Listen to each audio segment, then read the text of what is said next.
So as I said, this is the first time I've spoken publicly in a long time, maybe 10 years, and I'm not particularly confident in my abilities as a speaker,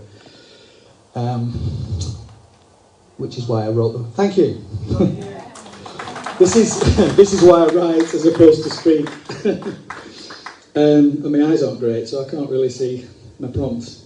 So I'm not hugely confident in doing this, but I am confident, 100% in fact, 1000%. I've never been good at maths.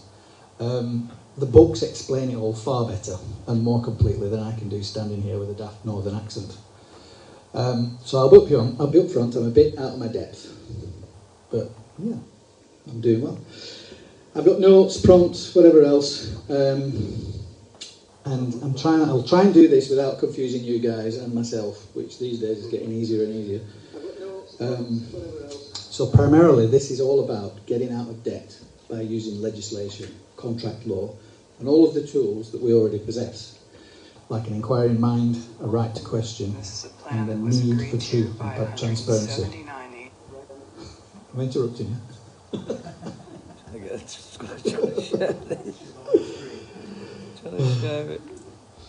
Right, so it's about removing ourselves from dodgy, non-existent contracts and fraudulent activity, which the banks have involved us in for 250 years at least, and this is why it's not getting any better. So crucially, it's all about getting us all out of the mess by correcting a rogue system. It went wrong a long time ago. Well, it didn't go wrong, it went perfectly right for them, but it's not so good for us. So it fleeces us every day, as we know, and has been doing since before my grandmother was born. It's about getting to a new understanding, the correct understanding of how the system works, because everybody thinks they know how it works, and it couldn't be further from the truth. So it's been hijacked, basically.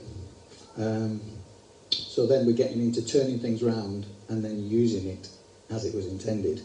And that intention was for us all to be able to access everything that's rightly ours without having to pay pirates in the middle for the privilege. So we're cutting out the middleman, basically. So none of this information is presented in any of the leading debt advice websites, and nor is it spoken about by debt management companies, because they either just don't know it, or they do, and they're not telling us. So either way, these idiots are just regurgitating the same old nonsense to prop up the system and keep us on the hamster wheel. So this talk will go something like this. I'll give you a bit of my background, like anybody cares, read a few quotes from the book, and then we'll get into the meat of the matter.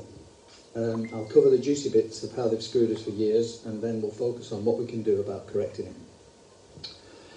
I'll show you how we can apply existing legislation to help our cause, and we'll get into some of the law-based things we can drop on them that can't be swerved no matter how much they try, because basically it's their own rules.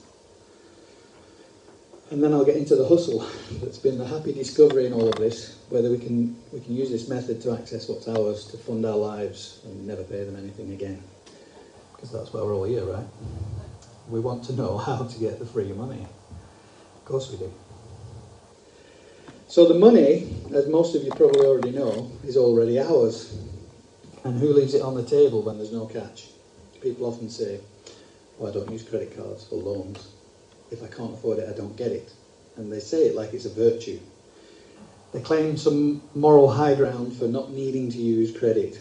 And the big favourite, using credit cards just gets you into debt and creates problems. And while that's completely true, it also shows very clearly that most people, everyone, have no idea how to use a credit facility properly or what is actually going on. The fear of debt shows itself almost as quickly as the virtue signalling, I'm above the need for assistance. Some misguided souls actually use their aversion to credit cards as a status symbol, and they're proud to be able to hand over cash for what they want without having to resort to a credit card. Newsflash, the money on a credit card is already yours, and if you don't know how to access it without paying for it, then you're fair game for being screwed by the bank. So I'll do about 45 minutes, and then we'll break and come back for another session, and at the end of that, we'll have a Q&A for however long is left. Does that seem like a decent plan? Right. So there's a caveat here. Every time I say bank, I mean credit card company, bank, or financier, or credit provider, the guys that give us the money, yeah? So I just say bank for ease. Right, let's get on with it. So I'll give you a bit of background, and I'll try and keep it brief. And if you're old like me and Anthony, if you need 40 winks, now's the time. Get a youngster sitting next to you to give you a nudge when we start on the good stuff. So I'm Paul, and I'm an ex-pro musician. I've done all the albums, singles, touring, television, and all that, but I'm better now. I'm well and truly out of it. And I don't have too much PTSD. We did okay, actually, for a band that refused to join the club. A bit more than 20 years ago, I got interested in law, and I had no idea at the time why it found me. It just pulled at me. And it's a bit embarrassing, really. It's certainly not rock and roll. But it drew me in, and that was that. So you guys know, I say law and not legislation because there's a huge difference, and most of you guys already know that. I always think of it like law being the motherboard and legal system being a plug-in, so it's kind of secondary to it. But that's not to say that the legal system can't be used. It is for us, but we just need to know how to use it. And it can be used for more than just commanding persons and citizens to do as they're told. We can use it to assert ourselves, particularly when we find someone in a corporate capacity that's breaking the rules. They all break the rules. We know it, and they know it, and they know we know. And it's just part of the game. And when we catch them, we can use that as leverage to benefit ourselves. So I started reading contract law and legislation, and I'd read it all on the tour bus. Very, very boring stuff, like this thick. But I learned how I could apply it to change things that were unfair. Stuff that kept happening to me. And it's geek stuff, really. It really is. It's boring. So I retired from the music scene in 2000, and within 2 years I'd moved my partner and children out to southern Turkey. I retired there, basically. And I'd sold my house for a decent profit. And before we left, I maxed out 10 credit cards in cash and purchases for the new life. And I had the absolute intention of never paying them back. Because who can find me in Turkey, right? So after the Turks had relieved me of all my money during our house build, we lived on what the garden produced, and a massive £6 a week family allowance from the UK. But £6 was all we needed back in those days. It went a long way out there. So reluctantly, when the money ran out, we had to make the decision to move back to England, entirely because Turkey doesn't allow foreigners to work there. It actually took 6 months of meeting with Turkish legislators to get to the bottom line, which was that we wouldn't be granted permission to operate a business there. So I've got a lot of British friends in Turkey who all think they've got work permits, and they don't. Well, my bank manager has it, my accountant has it, my lawyer has it. No, they don't, because it doesn't exist. They don't exist in Turkey for foreigners, as my good friend found out when his tattoo studio was shut down, and he got deported within 12 hours after grabbing whatever he could carry. And he spent the summer looking at his house on Dalaman Beach through a telescope from Rhodes, while his wife was still there. So most of that happens behind closed doors, but make of that what you will. It guarantees all the Turks have jobs, and it's not a bad thing. So when we got back to England, one of the first things I did was check my credit rating. And to my amazement, it had recovered to a point where I could reapply for more cards. And I was absolutely scot-free, and there I was. And yeah, so the first of many truth bombs dropped around that time. And it was the realisation that people who expect a debt collector to spend their time scouring the country or the world for debtors are literally insane. It's a total fantasy, and it's created here. And mostly in-house for the debt collector. And I'd done it myself more than a few times while I was in Turkey, looking around corners thinking Mr. Barclays would be waiting to jump me, because you create these things. But the truth is that debt collectors just don't have the resources to do that. It impact profit levels on such a large scale to pay some investigative staff member to troll through our last known whereabouts just to send a letter demanding we pay back a debt. And besides that, the psychology of the debt mindset catches more than enough people to make chasing folk around completely needless. I'll cover the psychology soon. So what did I do with that great news? I applied for more credit cards, many times. What I didn't fully realise at that stage was that I'd accidentally discovered that the financial system at the credit level is nothing more than theatre for us muggles. And we'll get onto that in a bit. The whole thing relies on our fear of the consequence of not playing the game like we've been programmed to. So what happens, who can tell me what happens if we don't do what they want? What are the consequences? Zero. Very little. Nothing compared to the stuff that we create for ourselves up here. The main thing I couldn't work out was, why doesn't the bank chase people to pay back what they owe? The letters are always benign, almost friendly. No threats, or we're going to do this to you if you don't pay up. Just harmless, you've missed this payment. So with all that outstanding debt and people failing to repay borrowings, the bank's books wouldn't balance and the vaults would be empty, right? So I had two questions at this point.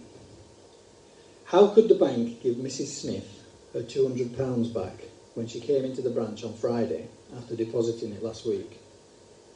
Because they'd lent it to someone, right? And how is it that banking executives at the highest levels always get paid enormous bonuses on top of their already comedy salaries, despite the bank being in trouble? So all these questions started multiplying. And after I got my new cards, 10, it prompted me to really get into it and learn how it all worked. Law, legislation, contract law, all of it. I bought tons of books. Well, actually, Capital One, Barclays, Halifax, and several others bought them for me. I didn't pay for a penny. So I started thinking about it, it was like an onion, basically. And I knew what I wanted to do was doable because I'd already done it once in Turkey. So that routine started appearing again, but I wanted to do it without leaving the country. And I'll just point out that I wasn't looking to scam anyone. I just always knew that something was inherently wrong with the credit system. We all do, right? There is something wrong with it, and most people can't figure it out. And it took me 20 years. But if you didn't know, you will by the end of tonight.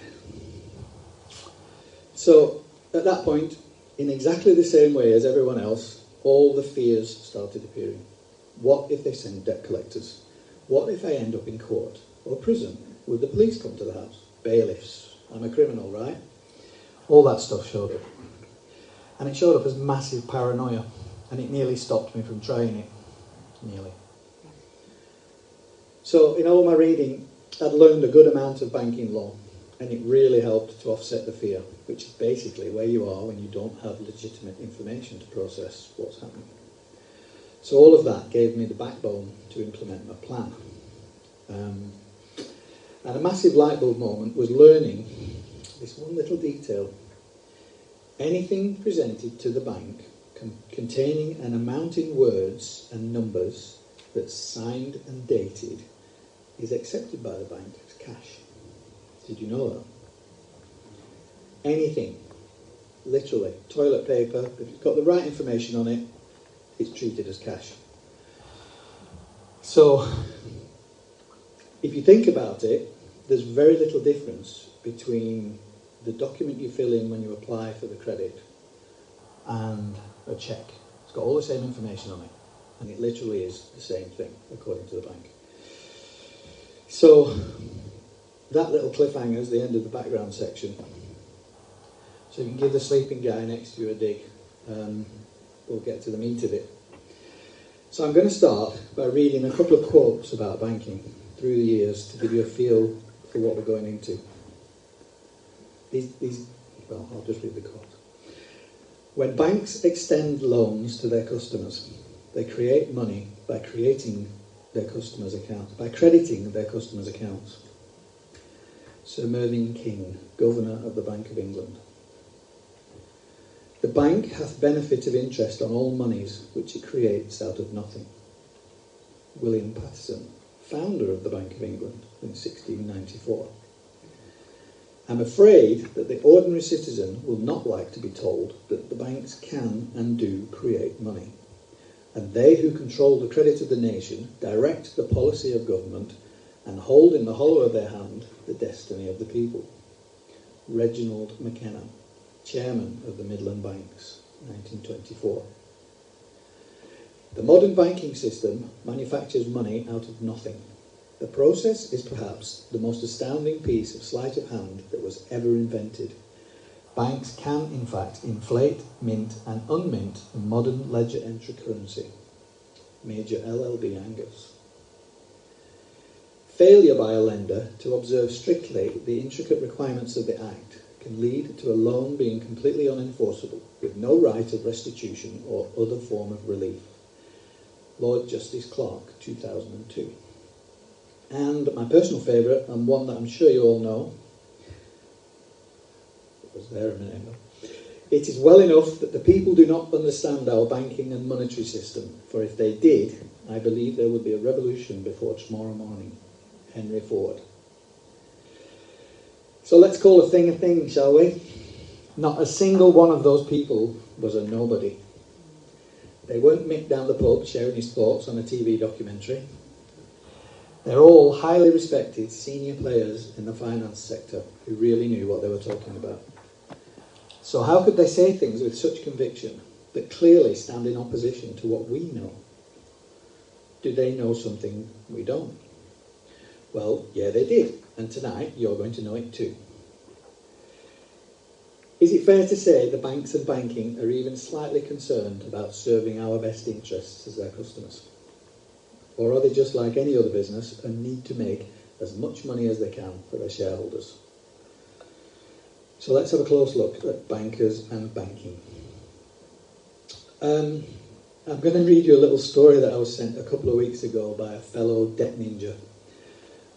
It's purely anecdotal as far as I know, but it serves to illustrate the nonsense that we're dealing with. Some of you have probably seen this. A rich German tourist arrives at a hotel. He stops his big nice car outside and enters. He puts a €200 note on the counter and asks to see the available rooms in order to choose one for the night. For €200, the owner of the establishment gives him all the keys and tells him to choose the room he likes. As soon as the tourist disappears up the stairs, the hotelier takes the €200 note, goes to the neighbouring butcher and pays off the debt he has to him. The butcher immediately goes to the pig farmer, who he owes €200, and repays his debt. The farmer, in turn, hurries to pay his bill to the agricultural cooperative, where he buys his food for the pigs. The cooperative director rushes to the cafe to settle his slate. The bartender slips the note to the prostitute, who's been providing her services on credit for a while now. The girl, who occupies hotel rooms on credit with her clients, runs to pay the bill with our hotelier, who puts the note on the counter where the tourist had previously placed it. The German tourist comes back down the stairs, announces he can't find any rooms to his liking, picks up his note and leaves. No one has produced anything. Nobody won anything, but no one is in debt anymore. That's interesting, eh? Right, so there's a little bit here about banking statistics. And the statistics for defaulted loans has been steadily rising over the years, but the curve went vertical since the lockdowns. And somehow the bank always seems to make insane profits. How strange. In fact, all service industries at this moment are reporting enormous profits, despite people being more financially challenged than any other time in living memory. Many banks and CEOs and executives are raking in record bonuses lately, and the gravy train seems to be running at full steam. I'm fairly sure no one these days is delusional enough to think banks are making these crazy profits by just holding money for people and charging interest. No, they're making eye-watering investments by using money that people have given them for free. So they aren't investing Mrs. Smith's £200 that she deposited on Friday, because that's not allowed. That's against the banking rules. It's stated very clearly. And it would be illegal, because it's her money and they have no authority to use it. So that stays there. So what are they investing? They're not investing their own money, these meagre profits from offering banking services, because that wouldn't amount to anything. They're investing the free money that we gave them, as well as the money that we give them again when we make our payments on these imaginary loans. There's no mistake here. Banks make obscene amounts of money, and they make it by deception. I've also got mounting evidence to confirm that up to 60% of bank bailouts by the public purse go directly to the executives as bonuses, and they're not used for resolving the bank's liquidity problems. So, what we've been taught. Banking is 100% about deception. Banks have been engaged in psychology for a long time, and their game is fantastic because it actually hurts when we try to think about the con that's been played.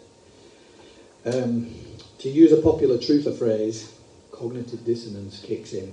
It's immediate as soon as we try to imagine finance working any other way than the one we've been programmed with since a very early age. And we'll be testing it tonight. I'm sure none of you have got cognitive dissonance. None of you. So we go to the bank for a loan or a card, and we're very humbled by this pillar of the establishment, considering lending us something that will improve our life. They're taking a big risk, right? They're trusting that we'll pay back what we borrow, because, well, we don't want to bite the hand that feeds, do we? We might need to borrow from them again at some point in the future. So we have to play the game properly to stay on their good side. We don't want to be viewed as inadequate or lacking when it comes to paying them back. It's all about personal honour. Being as good as your word and doing the thing that you agreed to do, right? But the reality is nothing like we've been told it is. And we have been told how it is continually since we were old enough to think about money. Would it be a shock to learn that the banks have been lying to customers for over 300 years, to their own staff even? Everyone working in the bank has no idea of what they're involved in, right up to the executive levels. If we fail to pay back what we believe we owe, the programming kicks in and we enter guilt exactly as they're planned. And guilt is what keeps their money machine turning. It keeps our backs to the wall and worsens the situation every year. It paralyses us, causes us to live in fear, and makes us feel powerless and worthless. And that's exactly what this programme does with for years. It's not accidental. So we could state that the primary business of banks is psychological manipulation, not money. Money is the byproduct of the massive efforts of the banking establishment to have us believe something that isn't true. The relationship between emotion, spending, desire and guilt is powerful, and they've been manipulating, I can't even say that word, manipulating it for hundreds of years. So, in the olden days, we'd make an appointment to speak to an advisor at the bank. It doesn't happen as often as it used to now, and we can do it all online, but it's the same process. We sit in a nice office, very sterile, and we ask for a credit card or a loan, whatever, and the banker grabs their mouse, adjusts the screen, and starts asking questions. And maybe after 15 minutes of back and forth, the banker gets up and goes to collect a ream of paperwork from the printer.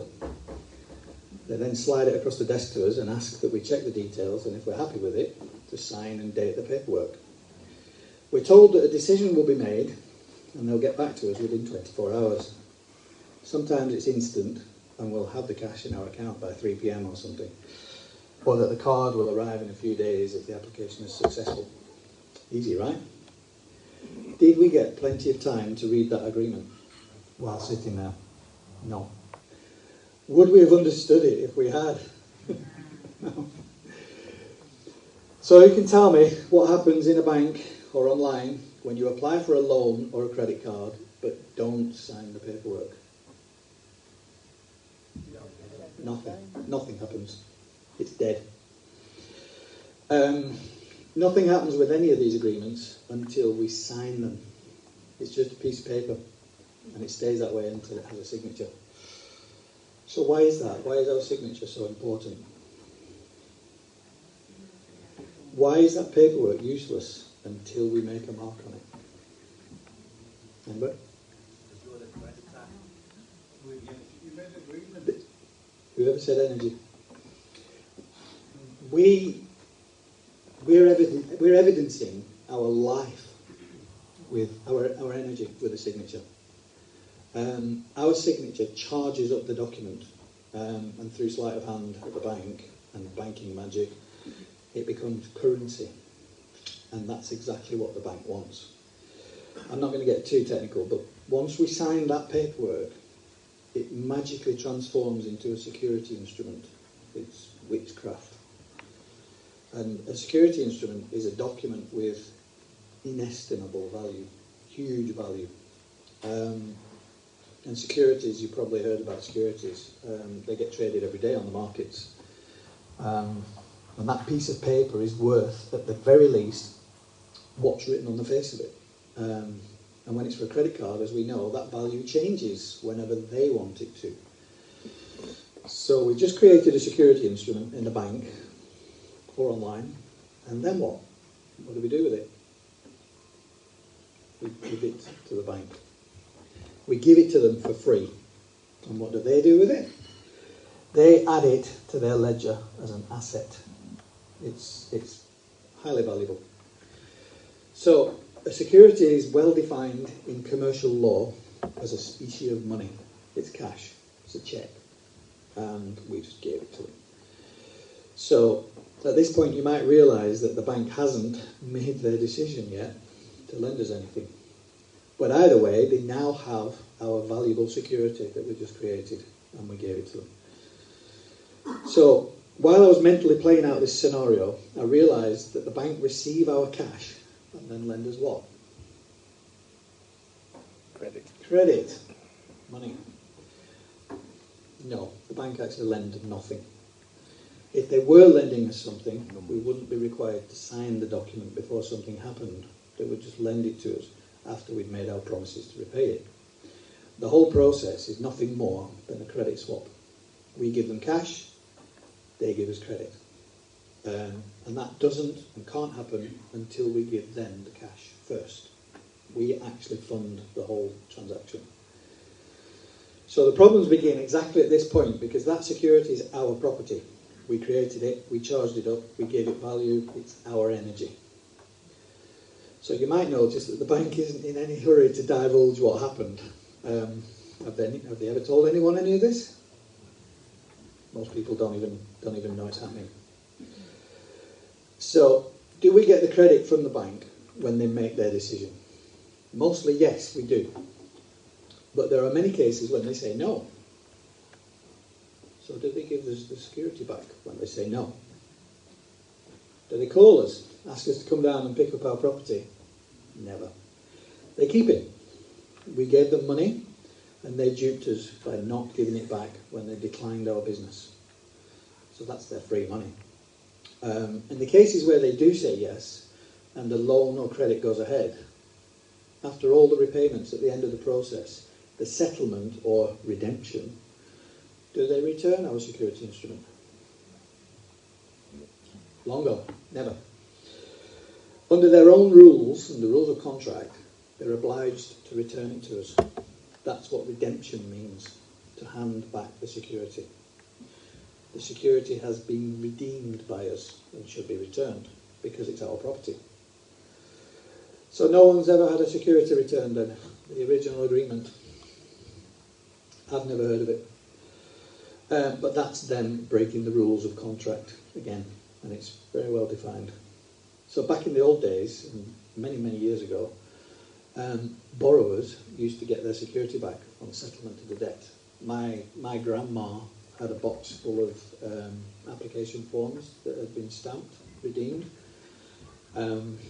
should have realised when I was a kid what that was about, really. Anyway, but it doesn't happen anymore. So what does the bank do with all these securities?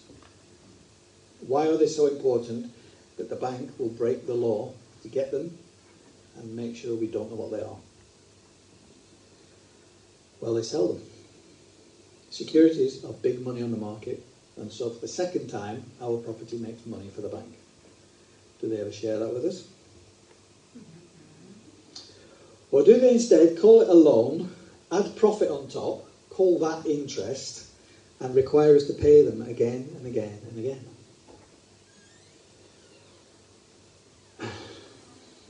Staggers me. So, is anyone legally allowed to keep property that isn't theirs and then sell it for profit without consent of its owner? No. So with all that in mind, and don't forget, this is entirely verified by banking codes and contract law, we should at this point be getting suspicious. More suspicious than we were already, of all of it.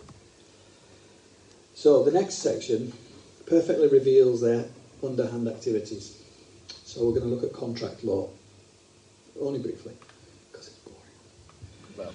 It's universally acknowledged and agreed upon that contracting requires some or all of 5 pillars to be met by each party in the contract. And these pillars are interchangeable, but are more or less full disclosure, consideration, lawful terms and conditions, mutual intent, and a meeting of the minds. So let's just have a quick look at what that means. Full disclosure. This is where we declare to the other party or parties in the agreement everything that's in our hearts that applies to the contract that we're about to get into. We state what we want, what we intend to happen, the outcome we envisage, and the things we'll do to perform under the agreement. It's our cards on the table moment, and each party in the agreement must do the same. So the bank, at no point in the entire process, told us that we created a security instrument. And in fact will strenuously deny that the agreement is one. And that begs a question: how could any of this process be legally launched without it? What about hidden hindsight? Because a lot of this information is available, but you have to go looking for it. That's what I've done. It is available now. Yeah, so there's a book up there, and it's all in plain sight. In there, it's deception. It's deception. That's pure and simple. Questions and answers. So yeah, I mean, if they failed at the first one, how could any of the process for the loan be legally launched? So they also didn't disclose that once we created the security, that it's now cash, despite it being defined in banking codes. And yes, they'll say, you read the banking codes, it's all there. But nobody ever does. So they're obliged in law to divulge this fact, because we're not bankers, so why would we read all their codes? So if they get into a contract with us, they should be divulging everything. They're obligated to,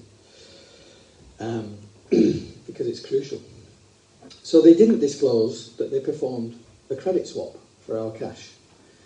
They didn't disclose that they do not, in fact, lend money. So regarding full disclosure, they failed on several counts. The second pillar, consideration, is where we hand over our gold watch and the lender hands over cash. And the gold watch is a security, and it's kept by the lender as surety for the debt. Consideration is what we bring to the table as our investment, our part of the deal, to ensure that the agreement is binding. And if we renege on the deal, we forfeit our consideration. It's that simple. In a credit scenario with a bank, the consideration is all ours. We handed over a security, they swapped it for credit, and then encouraged us to believe that they'd lent us something. Didn't happen. They actually bring nothing of value to the table that was theirs. And consideration is a massive deal in contracts. It's defined as the surety that ensures performance of the agreement.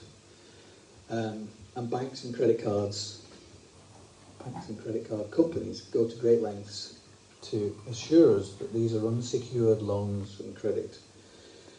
And if that were really the case, why doesn't the deal go forward until after we've given our security over? They're not unsecured. It's impossible. And if it isn't a security and just a worthless document, as they claim, why don't they return it when our business is concluded and the loans are prepaid? And why doesn't anything move until we've signed it? It's not what they're telling us. And also, critically, why is it never produced when we ask to see it? And I have asked so many banks, so many credit card companies, I have asked so many times over 20 years, I've demanded to see my original credit agreement. Not one bank has ever produced it.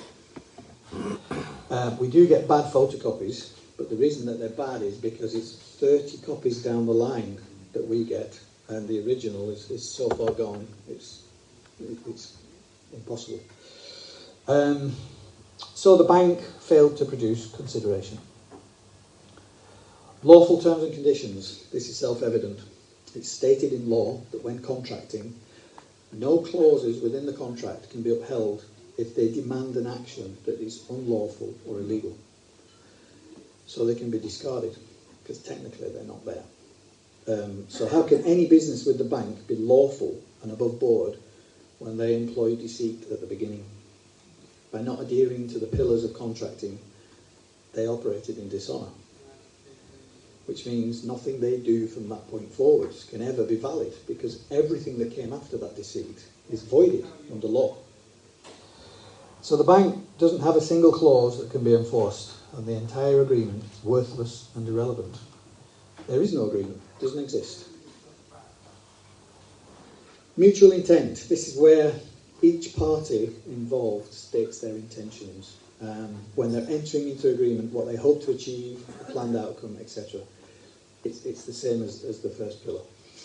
The bank never states their intent, because what they tell us is entirely different to what their actual intent is. They tell us that they're lending money or credit and that they're advancing something to us that's theirs, but that's not the case, ever. If I told you that part of our agreement was that I'd be lending you something, and you later discovered that I hadn't lent anything, then my intent at the beginning was not honourable. So instead it was to fleece you of your cash, and that wasn't what we'd agreed. The bank's intent is always the same. To not lend us something, but instead have us fund our own credit and then profit from our payments and the sale of our security. So a meeting of the minds is the same thing. It means agreement. Both parties meet in the middle and agree to enter a contract together for mutual benefit. Unfortunately, the benefit is all the banks, and that's absolutely not what we agreed. Also, and crucially, a meeting of the minds can never happen, because the bank mind is a corporate entity, a legal fiction. And contract law states very clearly that only men and women can engage in contracting. So, by my reckoning, that's about 45 minutes. All right. Yeah, good timing. What a memory. What a memory. You need your own show. Right, so now we're really going to get into this. This is where the rubber is going to meet the road. I'm actually trying to touch my screen, and it's not an iPad. Right, so let's get into how it really works. So we're in the bank or online, we fill out the paperwork, and we create the security, then hand it to the bank. The bank now has money that they didn't have 10 minutes ago. And that money is then added to their bottom line as an asset. Then they proceed to create credit in a new account with our name on it. Nothing moves from any account of theirs to that new account. They just type digits on a computer screen, and voila, the account now has a balance. So that balance can either be available as a lump sum, like a loan, or it can be described as a credit limit. So the bank now has our cash in the form of a security, and they've encouraged us, they actively encourage us to believe that they lent us something, when in fact We funded the entire process by giving them the money first. So I'm labouring on this because this is the difficult part where the mental trouble starts. We gave the bank our money and they gave it straight back to us as a credit facility. They call it a loan and charge us interest on it. Do we get that? I'll say it another way anyway, because I wrote it and I'm proud of it. I buy chocolate and pay the shopkeeper. He gives me the chocolate, but requires that I give him a piece of it back every day until I no longer have any. I never get the chocolate. And then I have to get more and give that to him as well. That's how it's working. So we've agreed to repay that alleged loan as part of what we believed was a legitimate contract. We agreed it. We're there. The bank added interest to the credit, our own money, and then we spend however many years paying it back to them, or paying it to them, not back. It's hard to process this part because of the understanding that we've been working with all our lives. If we were taught this from the beginning, there'd be few problems, because it really is very simple. I was just talking about this outside. But instead it causes us massive mental conflict. Try saying that after some cocktails. So at some point early in the arrangement, the bank also insure the contract. They open a policy to cover them in case we fail to repay the credit. I'll say that again. The bank takes out an insurance policy in case we don't pay. That's a conflict of interest straight away. They're betting against us repaying the loan. They're covering both sides of the deal. I wonder if I've heard that before. So the bank gets paid if we make the repayments and they get paid if we don't. And that's really handy for them. So when we stop paying or servicing the debt, does anyone know how long it takes for a debt collector to appear? 3 months. 3 months. That's because the insurance pays out at 90 days. Once you stop paying your servicing your account, all the reminder letters start, and at 90 days of delinquency, the insurance pays out, so they've got the money back again. So once they've got that payout, they sell the account to a debt collector and make money again. And at some point during the life of the account, they sell our security. They sell it on the markets again for profit. And that's precisely why they can never produce it for redemption when we've settled the loan. So at this point, we're at a stage where a child could actually demonstrate that the contract doesn't exist because of everything that they've said that they haven't done and the stuff that they have done that they don't say. It'd just be a simple bookkeeping exercise to show that they've lied from the beginning. So to recap where we're at so far, the bank is given free money by us, signing an agreement and handing it over in ignorance. At that point, the document becomes a security instrument. They enter that onto their ledger to fund the alleged loan. They sell the security, our property, for profit. Our repayments are basically just giving them free money. And they collect the full amount from the insurance payout if we fail to repay. They sell the bad debt to a debt collector for more profit. And that's not a bad day of business, is it? For them. And we're so happy that they gave us that credit card. And then don't forget the word that's used when we pay them. This is the word salad that Darren Dioggi is very good at deconstructing. It's repayment. Paying them again, repayment. So it's there in plain sight, really. So let's get on to the part that you've been waiting for. This is the Debt Ninjas method. I'll go over the process of getting out from under all of the nonsense and how to completely gum up their gears permanently. And essentially, what the bank does is facilitate our God-given right to access a tool created by the system for our benefit. We're exchanging our life energy for the tokens of the commercial system. Right now it's money, cash, but soon it'll be something else. So that commercial token is already ours. It was created by people for the specific purpose of exchanging energy. Labour or mental energy for something we can pass around easily to get what we need. Carrying a ton of seed or bales of wheat wherever we go doesn't make for an easy life, so those assets stay where they are and we carry notes to represent them. That's basically what money is.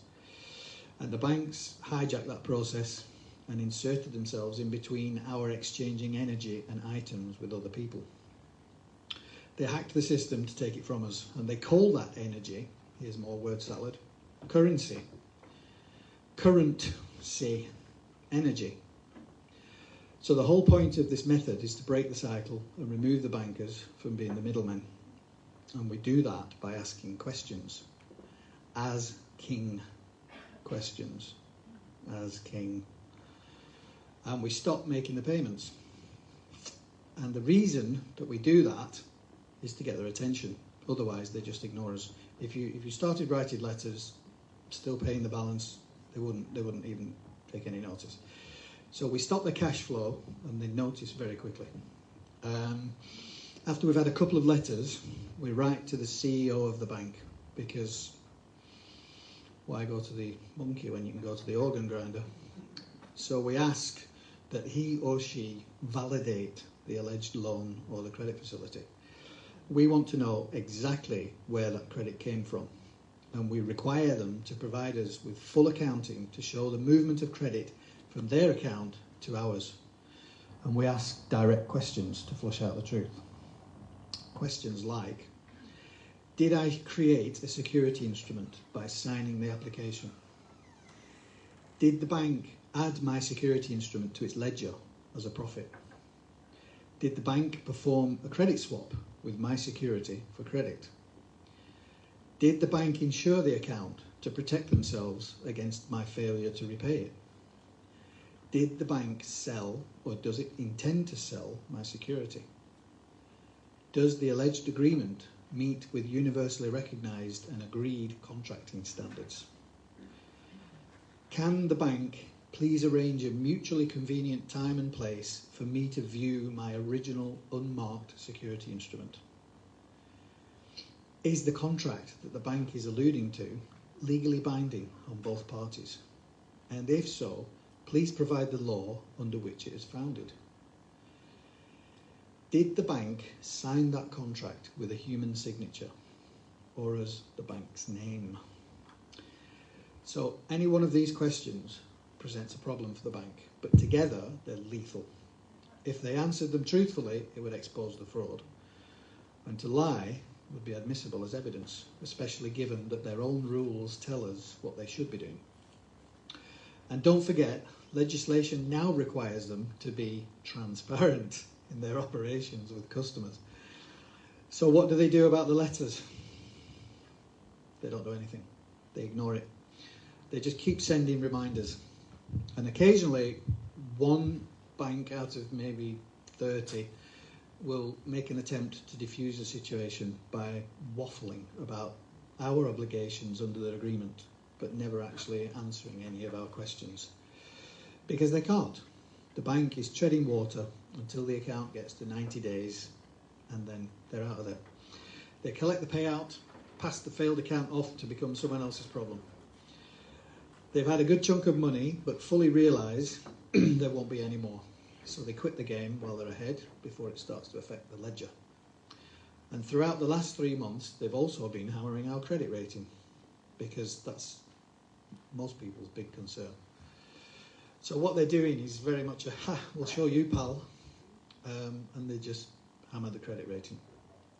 But what they fail to realise during all that time is that their registries on our credit file were made during the time we were standing in honour and attempting to resolve the situation. We were trying to pay them. We stated, you answer these questions, prove to me that everything's okay, we'll resume payment. So we made it clear that we're withholding payments until they answer things. and they'll be allaying our suspicions about the entire process. So we give them the opportunity to prove their operations are straight, and they fail to take it every time. Is that a telling situation? So once the dust settles, it's a really simple matter to call them on it, and we force them to recant all of those judgments on the credit file, because we never once refused to pay. We just asked questions.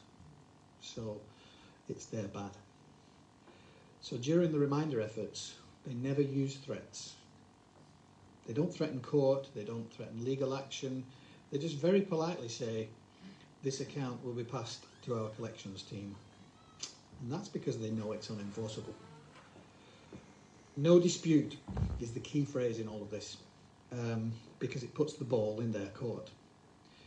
Answer the questions to my satisfaction and prove that what I suspect isn't true, and then I'll settle and close the account. That's the entire basis of what we're doing. And we tell them that we suspect fraud is occurring, and I require you to prove that it isn't. And this is actually a required function of the contracting process. If you read contract law, if you suspect shenanigans are employed by any party at any time, you're obliged by law to stop all processes until those suspicions have been resolved. So by saying there's no dispute, we take away their ability to take the matter into a court, because it's clear to anyone that we're willing and ready to pay. But now it's they that are preventing that from happening by refusing to respond. So imagine the court scenario. The judge reads the brief and sees that we're not disputing the situation with the bank, but we are suspicious that fraud has been employed, and now we require proof that everything's okay with the deal. He reads that we're happy to resume our payments once the bank has validated that everything's above board, as they said it was. The judge can see that we're operating according to the laws of contracting. He knows all about this. As in, we're 100% honourable and fully entitled to do what we're doing, but that it's the bank that's stopping the payments from resuming by their refusal to supply the information and allay our suspicions. So he'd likely ask them what they thought they were doing by bringing this matter to court and wasting his time, because courts exist to administer legislation and resolve disputes. So he would very likely get angry and instruct them to produce answers to our letter so that we could then resume payments. And that is precisely what the bank fears the most. So they won't go to court and instead fall silent and continue with their generic letters. They might even call, which is always fun. There's quite a big chapter in the book about how to speak to people like debt collectors and banks. I have so much fun doing that. If they do call, we stay on point and remind them that the ball is in their court and that we're not obliged to answer any of their questions until they've addressed our questions, because they're still in deficit, so we don't need to respond to anything. And it doesn't take long to get to the 3-month anniversary, maybe 2 or 3 letters, and you're there. And at that point, they sell the account and want nothing more to do with it. So, enter the debt collector. Everybody's just bailiffs. When the DCA appears, the deal has already been done. The bank's been paid out, which is the full value of the alleged debt plus all the interest. So they've had it twice now. And then the account's sold to a debt collector for further profit. The DCA bought it in 99% of cases and are now saddled with something that the bank already knew was a dead debt. Some of the DCAs will work on behalf of the bank, and they surrender very quickly when they get the letter, and then it goes back to the bank, and the bank will again make attempts to get you to pay it, and then it goes out again and comes back. But most of them buy it, and they pay good money for it. But it's still only it's only pennies in the pound, really. But the bigger the debt, obviously, the quicker they'll jump on it. But there's mileage here for any of these DCAs that might be listening in Facebook world. They've got legal recourse against the bank for selling selling a known uncollectible bad debt. So it's food for thought, that, because the bank definitely know it's uncollectible. So DCAs seem to be everyone's biggest fear, and I spent a lot of time in the book addressing this. They aren't nearly as nice as the bank with their communications, and they make threats, court action, home visits, although that's stopped nowadays because it's highly illegal. And then the negative impact to our credit rating, as well as county court judgments, etc., etc. And they're pretty gnarly when it comes down to it, but they're not nearly as scary as they would have you believe. They do have a good bark, but they're entirely toothless, and all of the scary ideas about them are literally created by them. Most people can tell you a story of a debt collector and an episode, but they don't actually personally know the person that it happened to, because they so very seldom come out to people's houses or get involved in anything. Beauty in a debt collector is you've got a man or a woman. Say again. The beauty in a debt collector is when you come down to it, you've got a man or a woman. Yeah, yeah. And that's, you can get them on that as well. Yeah. Veronica Chapman used to say that that was the other thing, wasn't she? Is that right? That they bought the debt, so they settled straight sort of way. Yeah. Yeah, correct. There's the signatures. Well, yeah, it's data protection, but what you'll find is when you apply for the loan, you sign a waiver in that paperwork that says that they are allowed to contact anybody and everybody, and they are working under that contract. But what can be proven is that contract is void from their actions in the beginning, but it doesn't stop them from passing all your information around, and in legislation that's still applicable. They still have to come back to you before they do that. Yeah, maybe. So, next paragraph. No DCA. They're not allowed to. They're not allowed to claim they have any business with them, but it doesn't stop them. It really doesn't stop them. Aren't you asking them for the legal innovations? Yeah. They try to create something between us, and if we engage with them at any level, they immediately take that as an in and proceed to make arrangements for extracting money from us. And they can all be dispatched really quickly and easily, because after all, we don't know who they are. All they have is the element of fear, if we give it to them. So how can they claim to have any agreement with us or any authority? They might have an agreement with the bank, but that was never a three-way arrangement because we weren't involved. Remember the rules about contracting? So all parties in the agreement must meet some or all of the 5 pillars of contracting, and they weren't there at the time. They can never claim to have lent us anything, and they can never produce a legitimate contract between us and them. And lastly, but most importantly, they can't ever return our security because they've never had it. So what could we possibly be redeeming by paying them? They're called interlopers. But they are insistent.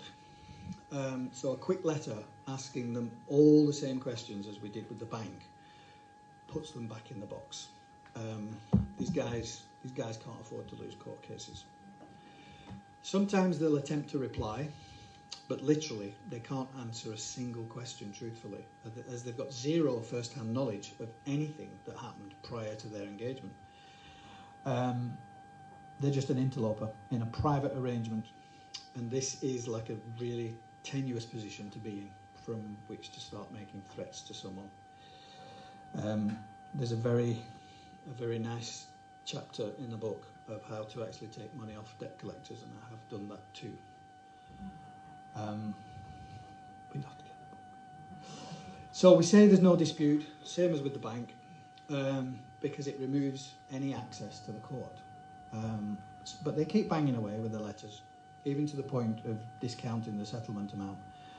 I mean, you've probably all seen that. You know, if you pay us now, we'll knock off 200 quid or 300 quid or 500 quid, but we're not obliged to even acknowledge them if they don't fully address our questions.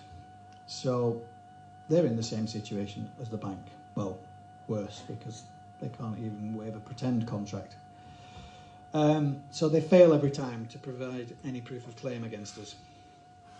They've no contract, and about the best they can hope for is that they coughed up for a notice of assignment, which doesn't say anything about the situation of the alleged debt. It's just evidence that the debt has been bought legally from a bank, and it's a transfer notice basically. And it just confers a few rights that the bank had to actually write to us, but as you correctly pointed out, they don't have any right. But they eventually fall silent. They always do. They surrender and they sell the debt on. And so the next DCA appears, usually about a week later. And this is how they roll. They swap debts around like bad smells, and each time a new DCA appears, the settlement figure decreases. And this is because each time the account moves, it gains notoriety and loses value. And eventually, we realise that we've not had a letter in a while. It's all gone very quiet and the line's dead. And this is because the account is now so hot and notorious that it's been passed around 20 or 30 DCAs. There's literally no one left to buy it. Its value has dropped so much that it's not worth buying anymore for potentially not being able to claim on it. So, credit file damage. Are you all worried about your credit file? You can fix it. You can fix it easy. Easy. Fix it easy. In certain cases, that it's just a threat and it actually doesn't affect the credit rating. Well, if you've got a bad credit rating, you ain't going to rent a house. You're not going to get any more credit cards. You're not going to get a bank loan, and it's quite significant, really. And they do use it as a big stick. They do. So most people are concerned about it, and rightly so. But there's no need to worry. The adverse or negative credit rating, it's their last line of defence to make us think twice about challenging or using this system. Because it does screw us up until it's been corrected. So whether it's for credit accounts or loan accounts or mortgages, they will mess with our standing, and it really is messing with our commercial standing. And that's the last thing they've got to hit us with. So yeah, doing this process will impact your credit rating, no doubt about it, but there is a remedy for it, obviously. If we did nothing, it clears itself in 6 years anyway. And that's because the system needs our commercial energy. It doesn't want to permanently exclude us from the game because they want us to be active. Contributing our energy feeds them. So 6 years is considered punishment enough. They want to teach us a lesson, but not for too long. The bottom line is that they need us far more than we need them. So if you don't need credit and you own your own house and you're not scared, they've got nothing on you. But normally, most people are a bit fearful of the credit rating. So, because we're standing in honour when this whole process starts, when we're trying to get to the bottom of this deceit with the bank, we've demonstrated that we're responsible, adult-minded, critical thinkers that want to stay within the law and make sure all of our contracting is done in honour. We've maintained that stance throughout the process. That's a big part of this. Whereas the bank, on the other hand, they've acted in dishonour from the beginning by allowing, and it continues because they allow their automatic judgments to proceed. You miss a payment, it registers on your credit file. You miss the next payment, it registers on your credit file. That process should be stopped by the executive level at the bank because there's a bone of contention with the account. So the right thing to do, the fair thing to do, is halt all of these automatic processes until the matter's resolved. But they don't. So instead of that, and exploring the issue to get to the bottom of it, they just let it run, and they cause us commercial damage. What's really happened is the bank have basically thrown its toys out of the pram. They've acted impulsively, and they add all these negative entries, which damages our commercial standing. Now, it's okay throwing tantrums, but in law, that's harm and loss. They have actually caused us harm and loss directly. And this is what we use as our leverage to force them to correct what they've done. So, what they have done, if it ever came out in public, is they've acted in really bad form. They've not acted professionally, and they've not acted fairly. So it's quite an embarrassment. Quite an embarrassment to the establishment. It's their fault, and we're just trying to be fair and upstanding. So they've acted inappropriately, and now we've got leverage. They harm us without due cause during the time we try and get it resolved. So we can force them to correct it. So we do the forcing by using the highest law form there is. Anybody know the highest law form? One word. Higher than that. Higher than karma. Affidavits. Affidavits are the highest law for man. What? Yeah, statement of anything you want. Statement of anything you want. If it's an affidavit, it's what you say. So if you're ever on the end of, if you're on the receiving end of an affidavit, know this: you're done. There's usually between two parties, and there's no judge, magistrate, lawyer, solicitor, or anyone that isn't the respondent that can enter into the process.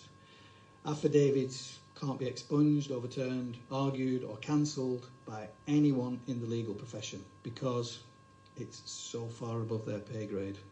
They can't even look at it, really.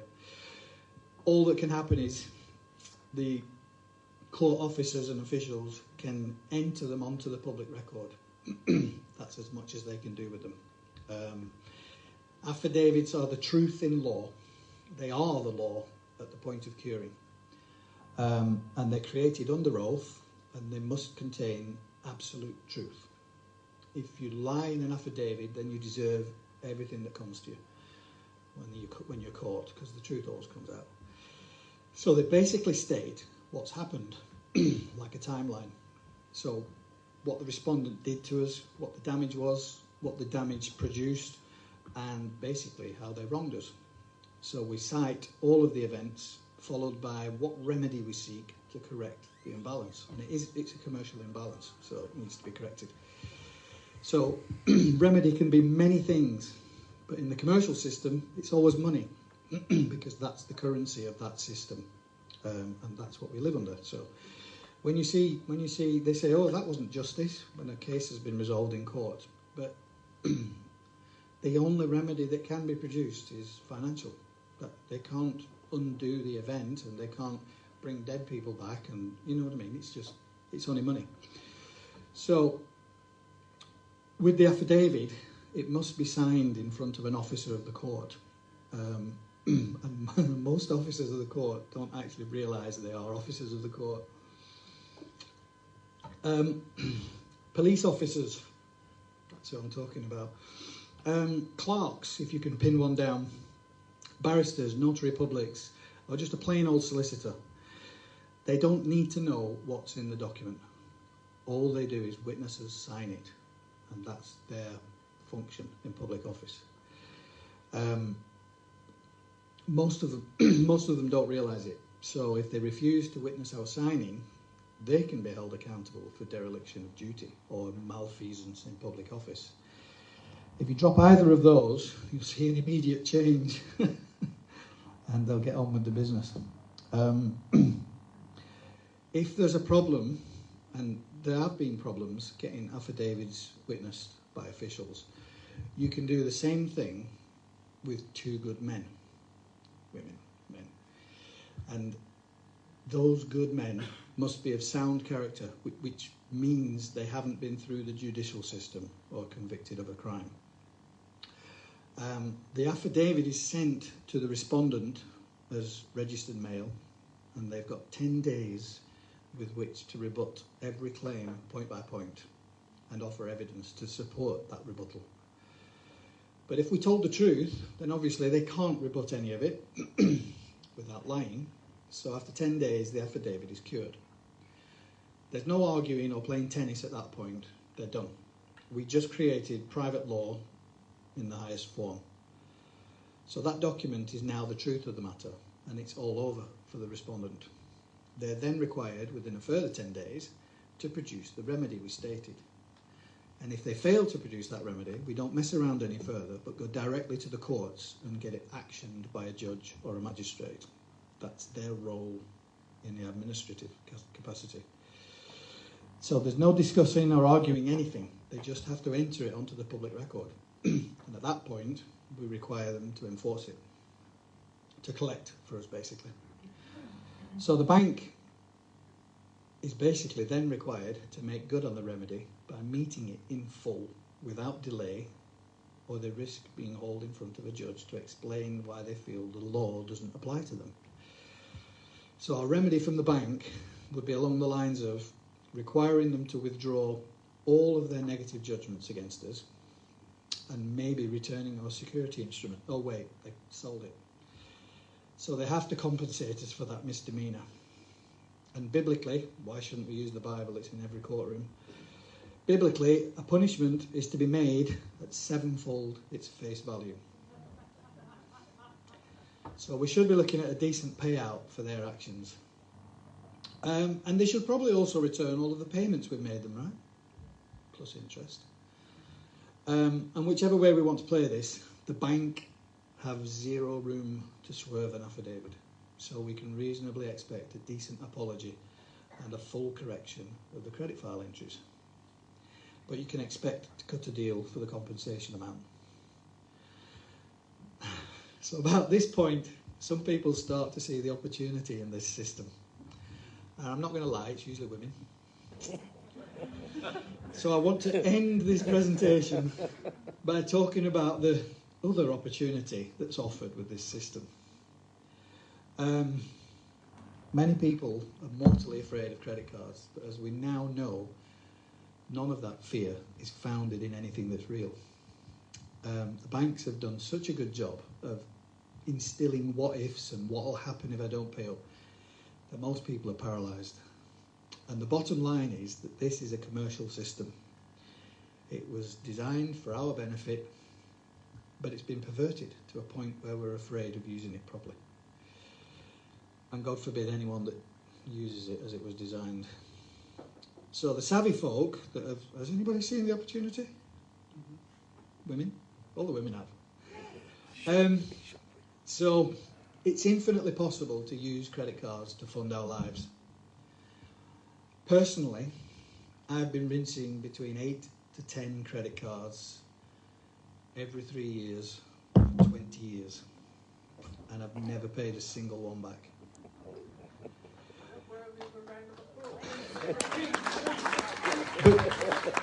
But you guys are going to be doing it soon if you've got the book. So a crucial thing to remember is that this is all entirely a civil matter. This is not criminal, this is not illegal. If I was doing anything illegal, I would have been in jail a long time ago, instead of having books published, doing radio interviews and talking about it. So the fact of the matter is that the credit is already ours. We gave them the security, remember? We're just accessing what we created, the only way we have left. Do you normally leave your money on the table and walk away? That's what people do. And many people say this is a loophole and that they'll close it soon, but that's not true. There's nothing in my system that's not fully stated and backed up 100% by the bank's own laws and regulations. They squirm and they kick up a fuss, but ultimately they have to follow the law. So there's no loophole. This is the system, and that's all I'm doing here. To change the system, it would require the banks to totally restructure their entire operational facility and fall back in line with the law. And it will happen, but it's not going to happen anytime soon.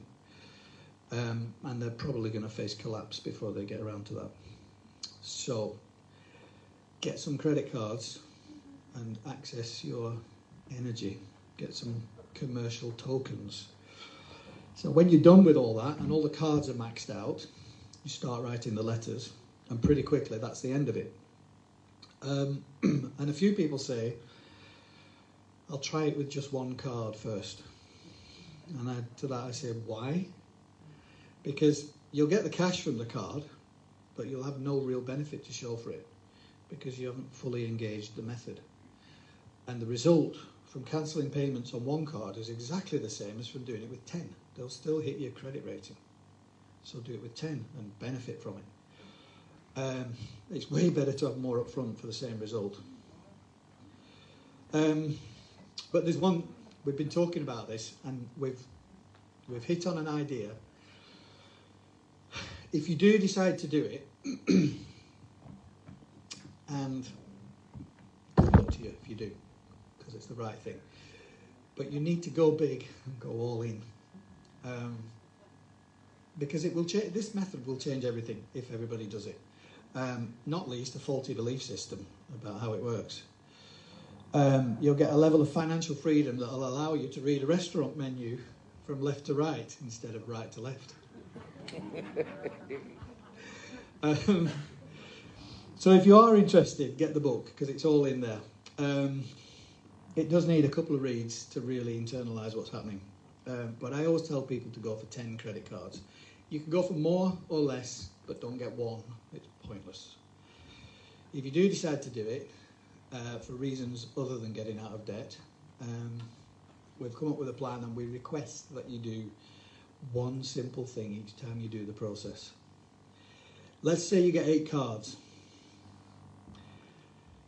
Use 7 of them for yourself. And then the very next homeless guy that you see, buy them a coffee, sit down with them and have a chat. 10 minutes will make their day. Ask them about the future, what they'd do differently if given the chance. I've met some seriously brilliant, talented people that are homeless. They've just been dealt a bum hand. In fact, a lot of homeless guys are ex-servicemen and women that did their best for this place and the government have just abandoned them. And all they need is a leg up. So give them one. They just need a card. When you leave, give them a card with a decent balance on it. 5 grand is a good amount. And tell them it's a chance to change things. A gift from the bank. They can buy clothes, decent meal or several, hotel room for a few nights, and maybe they put a deposit on a place to live. At which point they'll be able to access the benefits system and a source of income, and eventually get some credit cards. They will get into trouble when they use it. They will, but you'll be there on the phone to inform the shop or the credit card company that you gave it to them as a gift to help them, and that's how we'll change the homeless situation. Paying it forward is going to change everything. So I hope one day you'll all become debt ninjas. Thanks.